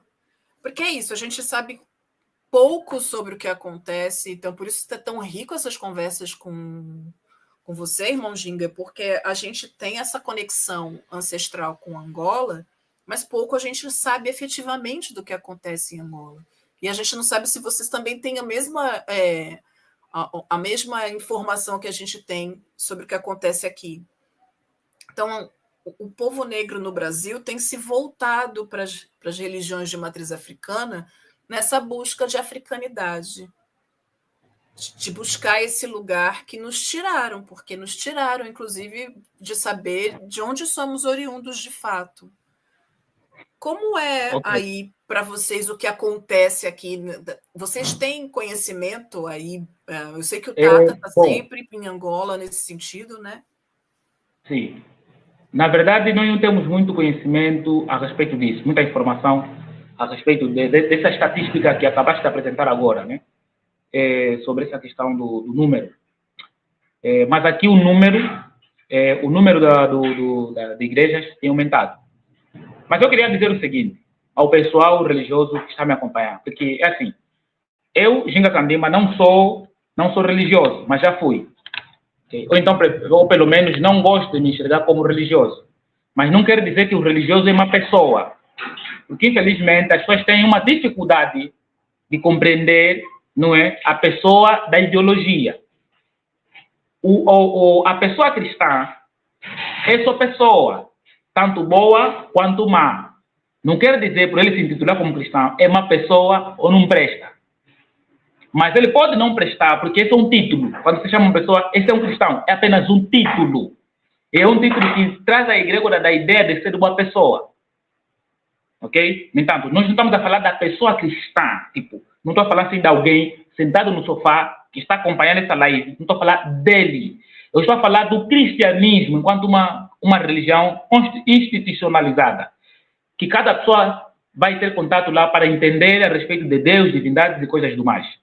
É nessa visão aqui que estamos a apresentar. Não é sobre a pessoa cristã, mas sobre o cristianismo enquanto uma ideologia sobre Cristo. Ok? Então é isso. Então o que eu posso dizer aqui é que nós não temos muita informação a respeito disso. E para mim é muito interessante. Mas também faz sentido lá, porque assim, eu até vou começar a trazer esse entendimento a partir da própria rede. O Brasil, como é um país lusófono, que a sua maioria fala português, é um dos países mais grandes desses países lusófonos, e que são muito usuários da internet, e que estão abertos muitos debates, apesar de ser desconfortável. Por exemplo, eu acompanho muitos podcasts brasileiros a debater sobre o cristianismo. Um doutor, um teólogo, um judeu, a debater esses temas. Esses debates todos, que cada pessoa está a ter acesso, porque não passa nas televisões do país, né? Eu acho que esses conteúdos não passam na vossa televisão do vosso país, passa mais nos canais de podcast. Ali, como sofre pouca censura, e o público usa muito a internet, o público brasileiro, estão a ter acesso a muitas informações a respeito de cristianismo. Diferente deles ouvirem só na igreja. Anteriormente, por falta de acesso a informações, muitos brasileiros, tanto quanto os angolanos, só recebiam informação sobre Deus, Jesus, na igreja, ou então no folheto da igreja dele. Como a internet se expandiu, eles agora estão a ver que não é bem assim a respeito de Jesus. Por quê? Porque estão a ver pessoas intelectuais, estudiosos, com provas materiais, quando falam da arqueologia, a desconstruir certos conceitos que têm sobre o cristianismo. Então está a se criar um choque, tipo, então não é bem como eu pensava. Como assim? Estão a ter essas informações. Daí as pessoas começam a se questionar. É dali que o Brasil, nessa visão de um pouco mais desperto a respeito do cristianismo, os brasileiros estão mais avançados que aqui os angolanos. Porque vocês acessavam muitas informações mais rápido que nós. Está a ver? Por exemplo, é mais fácil às vezes discutir, algumas vezes, porque também tem um número de brasileiros que são mesmo intolerantes quanto os angolanos aqui. Intolerantes no sentido de não querer discutir sobre Deus falou e disse aleluia, amém. Temos muito, né? Isso até é normal, sabemos que essa é a realidade que acontece. Mas tem uma boa quantidade de pessoas brasileiras que sabem discutir esse assunto sem levar no lado pessoal. E às vezes é mesmo cristão. Ele é cristão, mas na conversa ele realmente admite que muitas coisas não batem certo e que ele tem dúvidas de muitas coisas sobre o cristianismo. Ou seja, ele é honesto e sincero. Porque de fato ele não sabe, ele não está falando quando mataram Jesus, não viu Jesus ressuscitar, Jesus não lhe apareceu numa noite e ele falou, eu sou Jesus, e tudo que estão contando na Bíblia é a minha verdade, agora vai pegar o evangelho. Ele é honesto, eu só li, acreditei, gostei da narrativa, e bom, me considero cristão. Mas agora, não tem como te comprovar se isso mesmo é verdade, porque também pode ser mentira. Não estávamos lá. Entende? Você vê que é uma conversa muito saudável e percebes que não é sobre querer ter razão. Tá? Não é sobre ele querer te impor. É sobre ele ser honesto. Mano, eu também não sei se isso é verdade. Dizem que um Jesus morreu lá na Palestina. Também essas questões de política não se sabe. Mas, prefiro acreditar. Tá vendo? Prefiro acreditar, mas não sei se isso é verdade. Estão a nos mentir. Eu já tive alguma conversa com brasileiros assim, e também angolanos, eu preciso também dizer aqui, só que na quantidade do Brasil está um pouco mais. Agora, a maioria não tem essa sensibilidade. Não tem. Se começarem a conversar sobre o cristianismo, no final de contas, vão faltar respeito. Por exemplo, eu já fui faltado respeito muitas vezes quando venho conversar com um cristão. Vamos começar bem a conversa, vou apresentar as dúvidas, vou desconstruir algumas afirmações dele, vou analisar as afirmações dele. Depois, no final, ele se vira, começa a gritar, levanta, diz: quem crê em Jesus? Quem vê Jesus? Me dá a mão. Às vezes eu dou a mão. Vamos orar, vai sentir o poder do Espírito Santo. Eu também lhe acompanho, oro, fecho os olhos. No final, terminamos, eu digo amém. Por quê? Porque se eu não aceitar, ele deve ser, não, está fugindo o poder do meu Deus. Tipo, ué, estamos a conversar um ponto, e está levando esse lado, e eu aceito.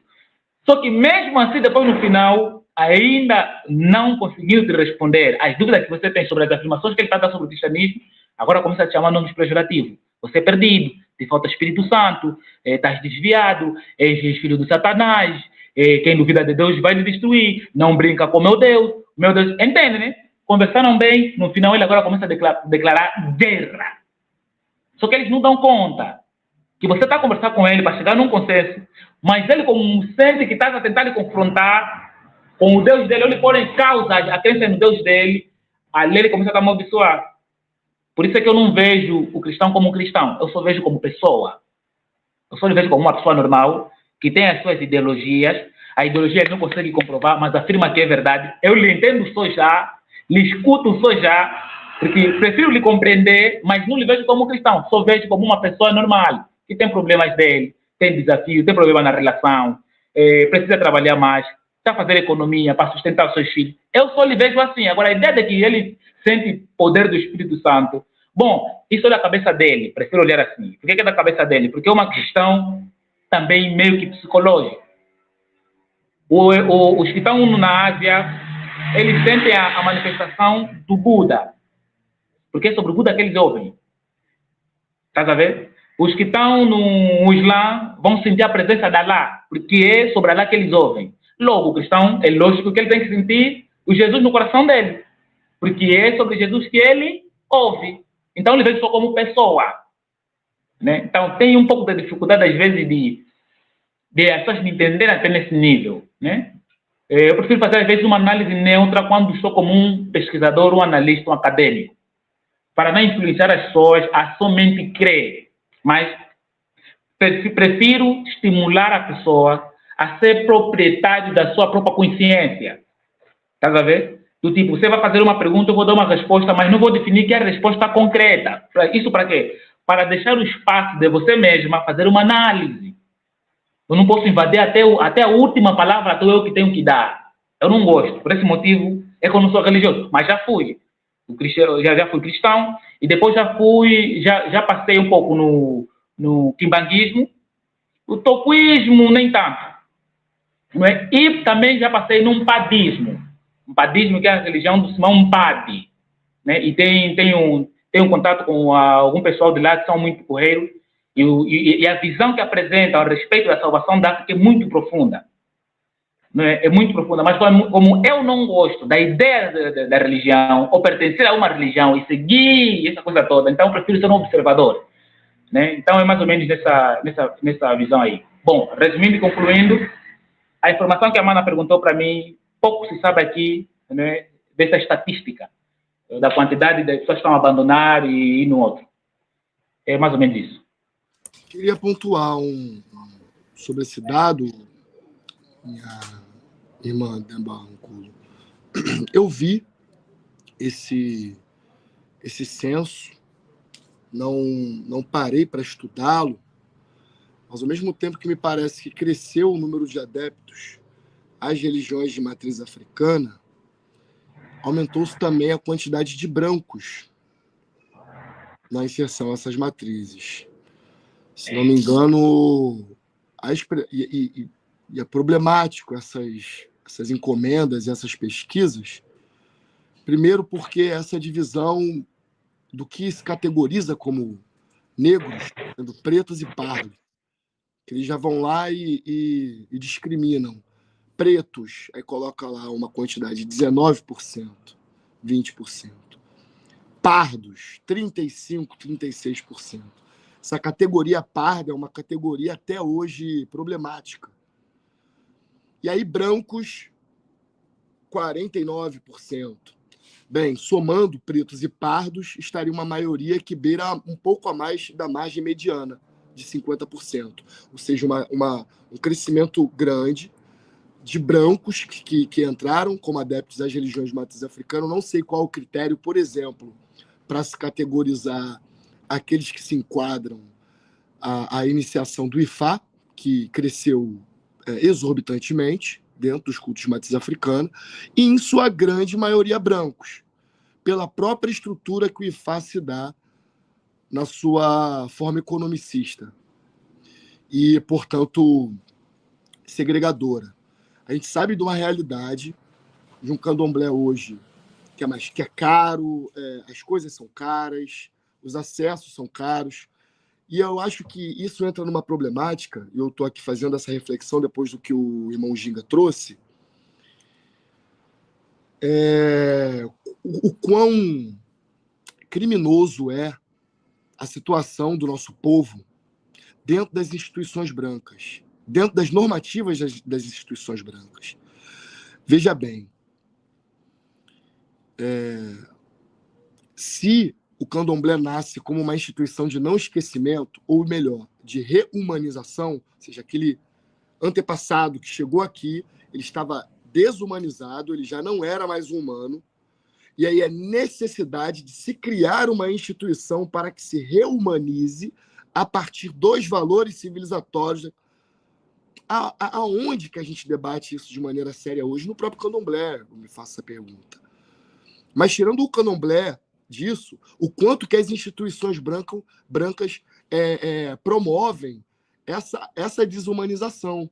Porque se você for perguntar para dar licença, meu pai, para um Tata Catuvangessi, um censo, você é religioso? Não, pronto, ele já não está na estatística. Então, essas formas de querer categorizar socialmente, né, ela não conversa, não dialoga com os métodos e os princípios africanos que a gente promulga. Eu falo isso a partir da capoeira, porque os angoleiros, por exemplo, existiu uma época em que a capoeira Angola se dizia extinta. Estava seu Totonho de Maré na sua academia, Mestre Moraes na sua academia, cada um nos seus lugares em Salvador, e Mestre Moraes toma essa consciência e traz isso no embate mais acadêmico, porque ele era um acadêmico, ele é um acadêmico. E aí ele vai ali junto com o Mestre Cobra Mansa, não, vamos trazer essa narrativa, a narrativa da capoeira Angola, da capoeira tradicional, da capoeira espiritual, a capoeira do povo africano. Porque o que estava colocado dentro das instituições do pugilismo, das lutas, a categoria capoeira não se enquadrava. E muitos baianos que vieram para cá, por exemplo, para o Rio de Janeiro e para São Paulo, tiveram que colocar uma corda na cintura. Angoleiros. E essa é uma problemática quanto às categorias, assim, dessas formas de institucionalização. Sim, senhor, irmão Candima, por favor. Ok. Desculpa, mano, desculpa lhe interrogar, mas tive que fazer isso porque, bom, eu tenho mais um programa, tá vendo? E serão mais ou menos às 20h10, e como estamos aqui 1 hora já, e não quero também constranger um outro convite que vai começar às 20, mais ou menos esses horários. No entanto, não sei se poderiam direcionar um pouco mais aquilo que gostariam que eu falasse para concluir e eu poder descer. Ou então, pelo menos, dar um minutinho no Tata, enquanto eu estou aqui, antes de eu descer da live, infelizmente, pessoal. Então, é só essa questão aí mesmo. Não, eu gostaria de desculpar o Kimonilei e Macota e Elver, eu gostaria de querer entender que o Ginga me dissesse aí, nos dissesse, que é uma ansiedade dos afro-brasileiros. Né? Nós, em particular, do Candomblé Congo-Angola, e aqui eu saúdo toda a população do Candomblé Congo-Angola, em nome do Tata Mucambila, que me falasse sobre a questão da cultura espiritual e ancestral do Inquice. que é, uma cultura que ficou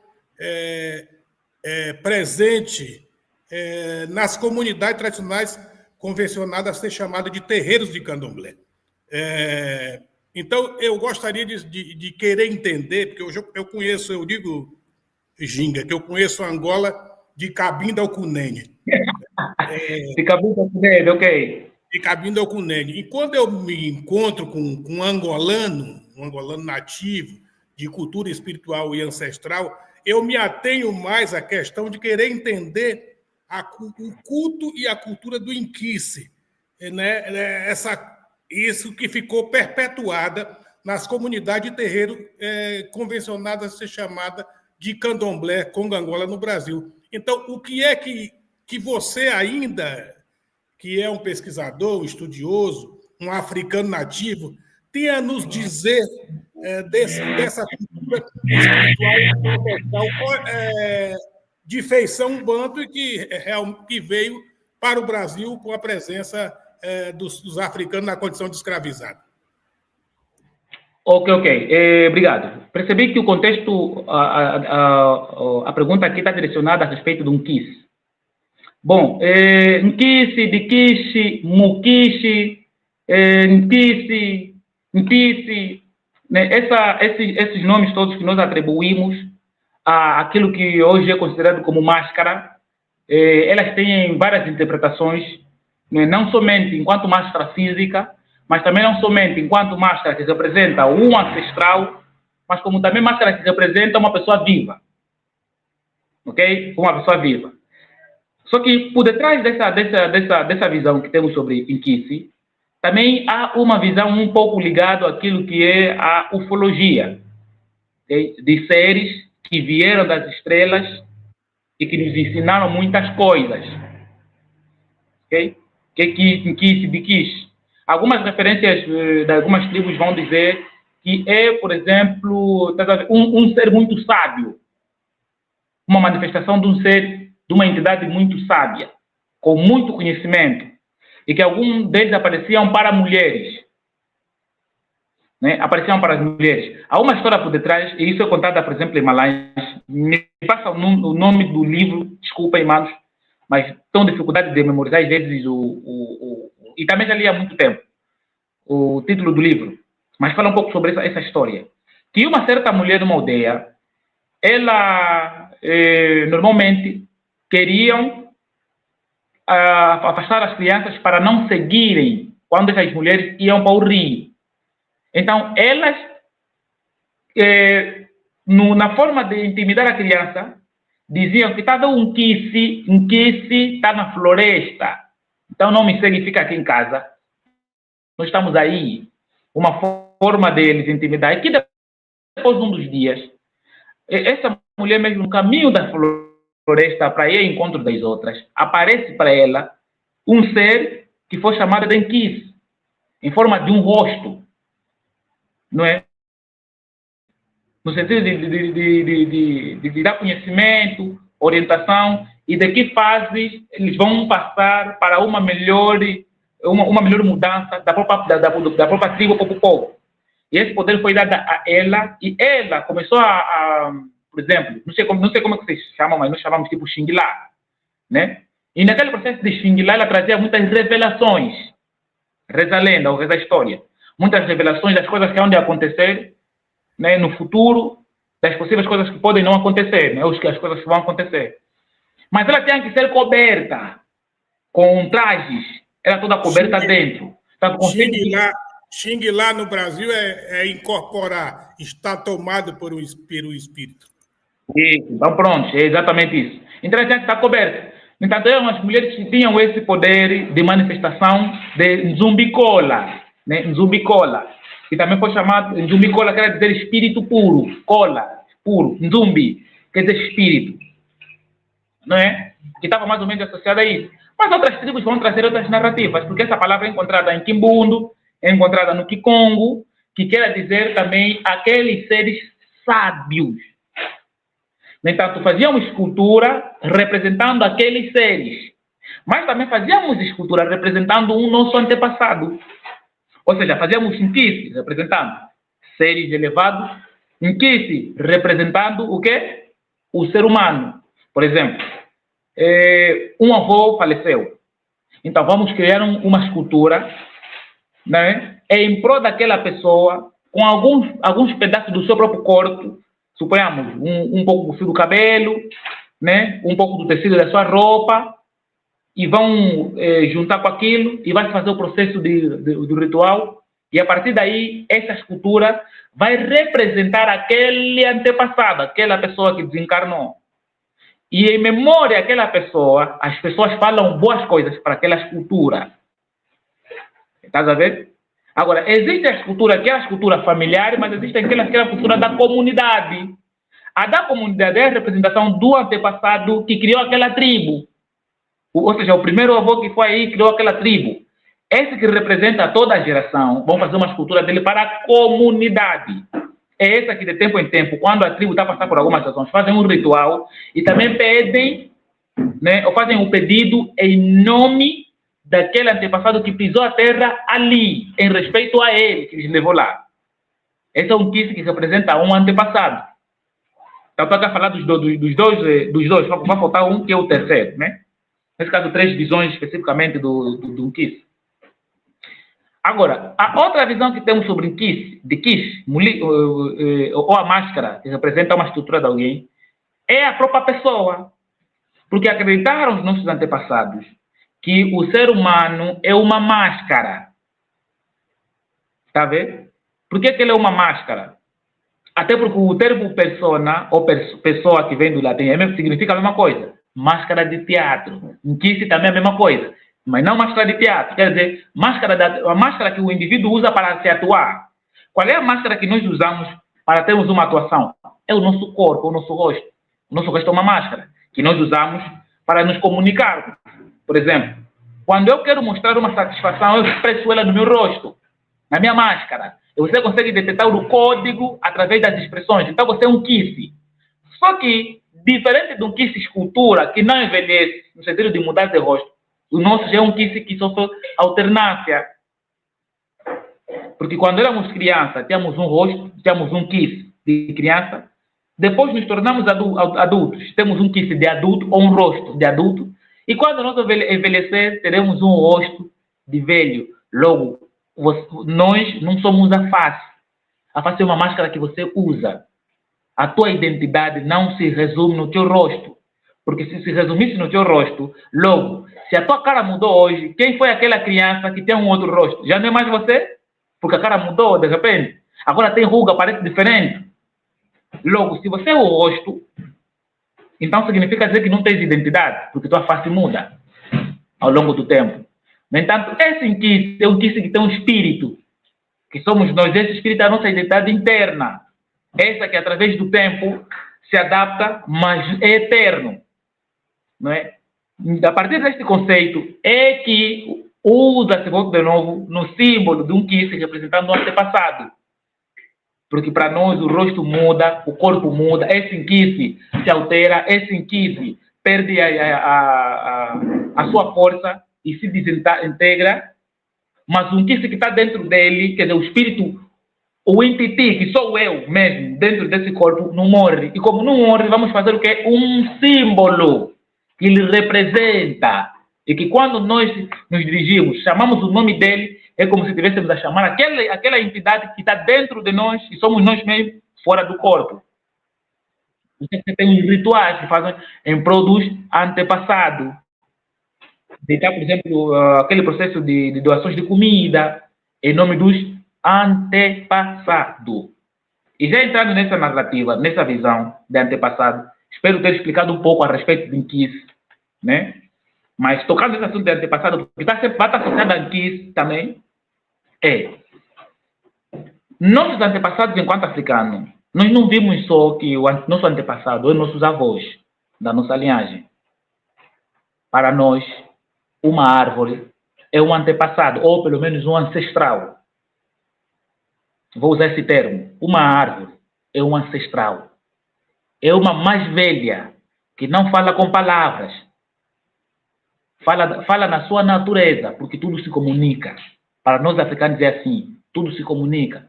Logo, só porque a árvore não fala a tua língua, não quer dizer que ela não tem vida. Ela tem a forma dela de se expressar. E quem sabe vai entender o porquê que a árvore está, por exemplo, suponhamos, se você põe uma chapa, no processo de crescimento, a árvore curva. Por que ela está curvada? Está a falar contigo, está a dizer que, olha, esse objeto que está aqui está a me atrapalhar a crescer. Está a ver? Está a me atrapalhar, por isso que eu estou a fugir, para continuar o crescimento. É a forma dela se comunicar. É uma forma de comunicação. Quando está chegando no inverno e está a aparecer flores, ela está a se comunicar contigo. Olha, está chegando a época dos frutos. É uma comunicação. E não somente está a se comunicar para chegar a época do fruto, mas também está a mostrar a era. Ou seja, estamos entrando no inverno ou estamos entrando no verão. E o meu sinal são as flores.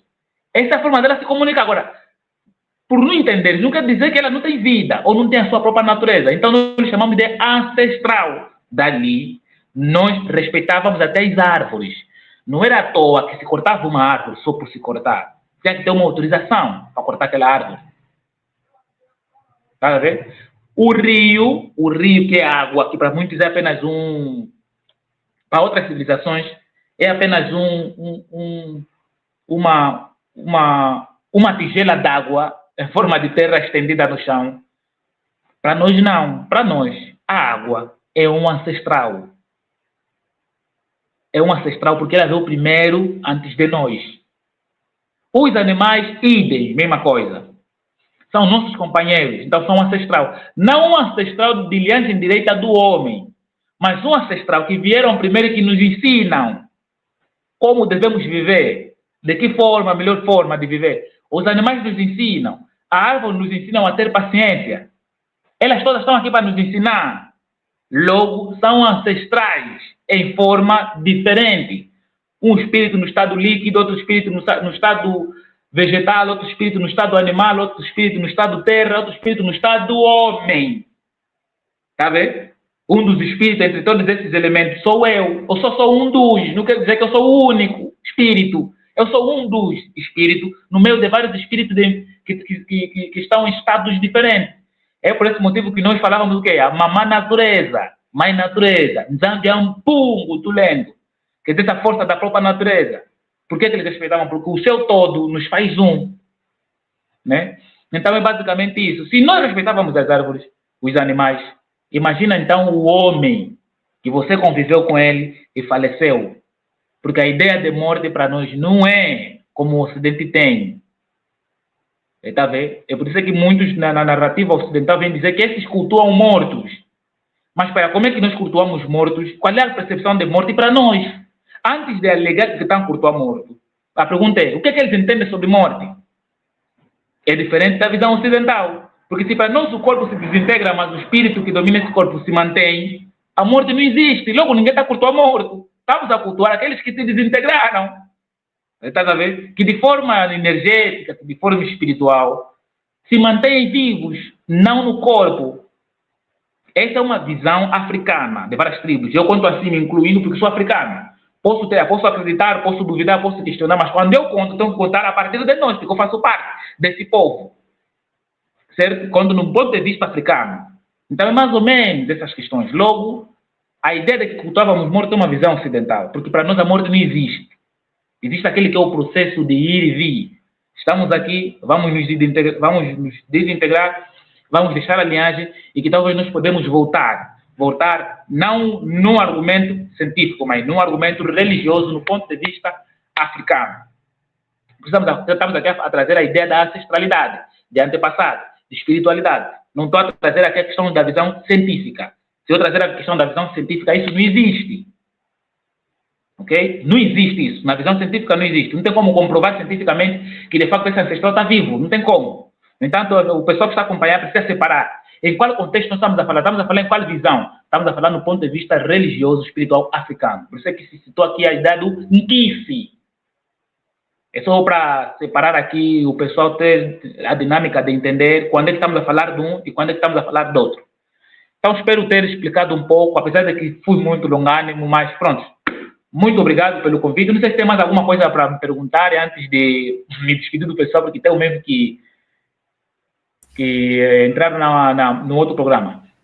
Então, nós temos a agradecer, só temos a agradecer a sua contribuição, que também torna-se uma aula magna, né, aqui no nosso canal, e dizer da nossa alegria de nos reencontrarmos por aqui, ainda que virtualmente, e proximamente vamos estarmos aí pessoalmente para nos abraçarmos e contar história. Vou lhe aguardar. E rememorar. E, para as considerações finais, a Macota Moana Tembonculo, a professora doutora Eliane Almeida.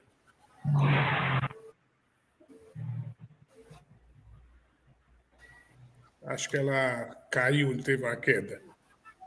Então, vamos às considerações finais do nosso Maganza capoeirista, filho do Inquice Rongolô, Kimonile Baobá.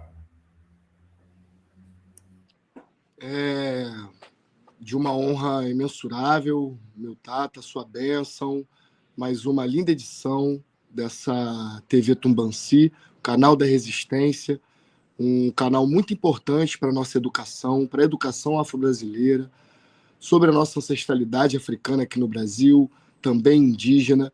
Agradeço aqui sobremaneira a presença do mestre Ginga Kandimba, um soba, um irmão que eleva-se, com seu espírito eleva também a sua comunidade e o seu povo, irmão.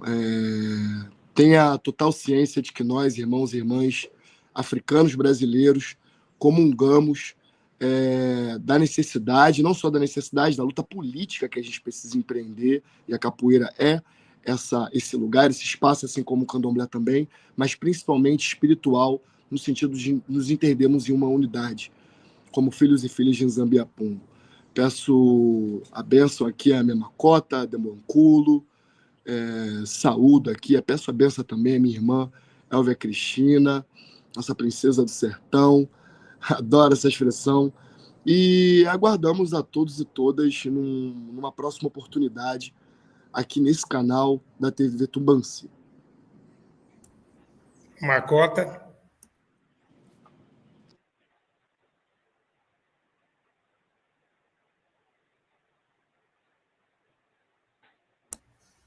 O seu microfone está fechado.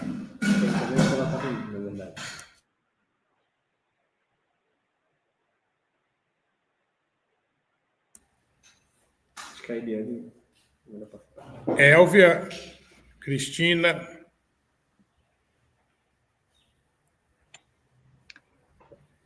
Gente, gostaria de agradecer a presença de todos, todas e todos que ficaram com a gente até o final. Agradecer especialmente ao professor Ginga Kandimba, né? Volto a afirmar que é muito importante que a gente continue construindo esses diálogos com os nossos irmãos em África, né? A gente espera também que em algum momento você possa estar conosco aqui no Brasil, principalmente no terreiro, fazendo essa conversa no nosso solo sagrado, né? Agradecer a todas as pessoas que nos acompanharam aqui no chat, Tata Mucambila, sua benção, Aueto Fotografia, Teminha, Marcelo Calenga, Pati Marinho, Miriam, Alex Araújo, Bidute Samanta, Marcos Martins Ponte, Osana Meira, sua bênção, minha irmã, Jefferson Santos, Cronos, inclusive pedimos desculpa, porque nem todas as questões conseguimos fazer para o professor Ginga, né, por conta da limitação do tempo.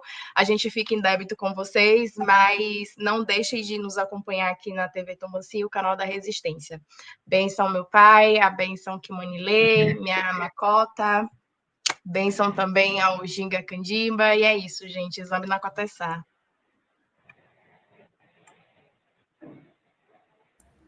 Muito obrigado ao professor Ginga Kandimba, meu irmão por direito ancestral e de sangue.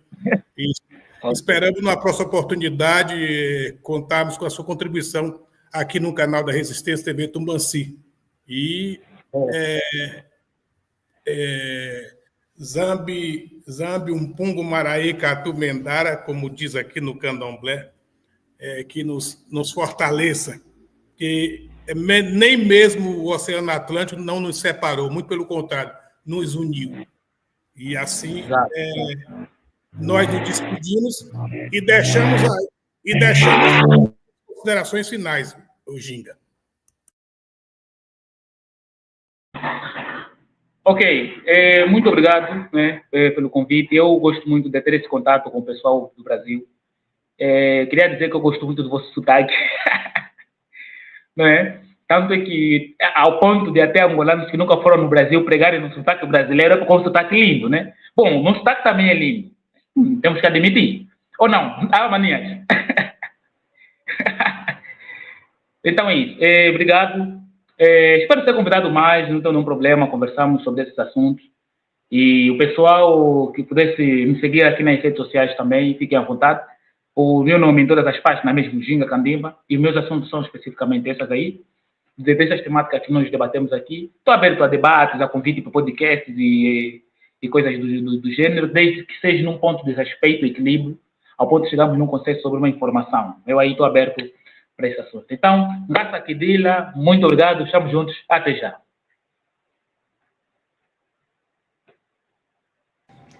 TV Tubanci, o canal da resistência. TV Tubanci, o canal da resistência.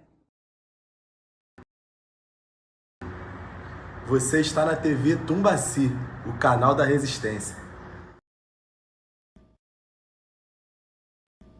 Você está na TV Tubanci, o canal da resistência. TV Tumbanci, o canal da resistência.